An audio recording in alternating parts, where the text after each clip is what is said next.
যখনই তোমার সামনে সুধী কিংবা শ্রদ্ধেয় মানুষজন থাকবে, সেটা ছোট থেকে বড় সবাই হতে পারে, তোমাকে মনে রাখতে হবে যে তুমি যে কথাগুলো বলবে তাদের উদ্দেশ্যে একবার নয়, দুইবার নয়, শতবার হলেও চিন্তা করে কথাটা আউটপাস করো বা বের করো তোমার থেকে। কেন জানো?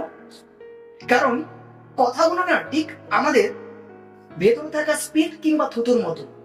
ভেবে দেখো, একবার যদি আমরা আমাদের মুখ থেকে স্পিড কিংবা থুতুকে বাইরে ফেলে দেই, সেই থুতু কিংবা স্পিডকে আমরা কিন্তু আবার ভেতরে প্রবেশ করাতে পারি না। ঠিক তেমনি তোমার বলা কথাগুলো যদি একবার মুখ ফুসকে মিস্টেকেনলি বেরিয়ে যায়, যে কথাটা তোমার অপর প্রান্তে মানুষজন আছে তারা কে কেমন ভাবে নেবে সেটা তুমি কিন্তু জানো না। তাই be careful, be awareness about your talk. যখন কথা বলবে একবার নয়, বারবার চিন্তা করে তারপরে কথাটা থ্রোইং করো।